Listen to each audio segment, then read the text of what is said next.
it's called assumptions, right? Like even if you buy a single family home property and you're going to rent it out, you're making some assumptions, right? You're assuming what you can rent it out for. You're assuming you have to, the maintenance is going to be roughly this, the electricity bill is going to be roughly this, whatever the case may be.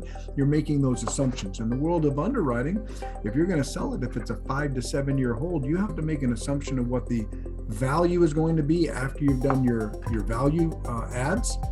You have to make an assumption of what the interest rate is going to be a few years from now when that buyer goes to get a loan, to make sure that he's going to have enough meat on the bone to make your deal attractive to him.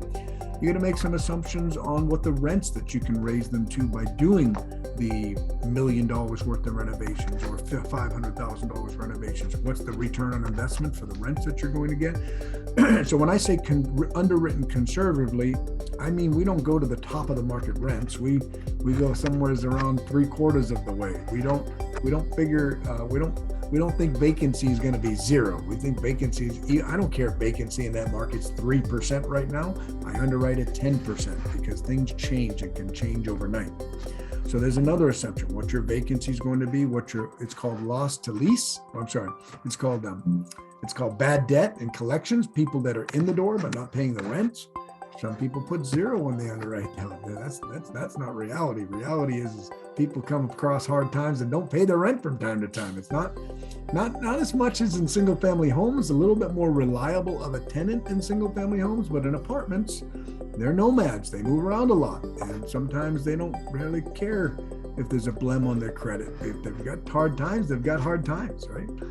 This whole workforce thing was affected pretty significantly with COVID, right? Because that's a lot of our tenants when they shut down Walmart for a month, right?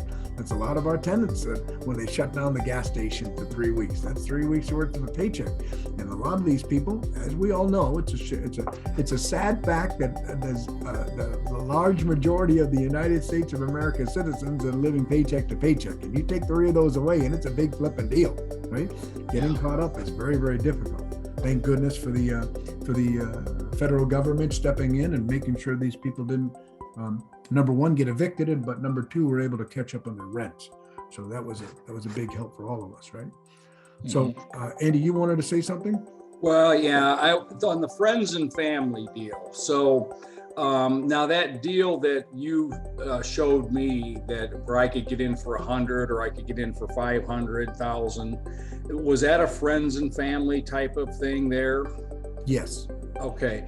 So I wouldn't have, if I had the 100 grand, say I wanted in for 100 grand, I wouldn't have to necessarily have the net worth requirements and stuff that the other plan would require. Correct.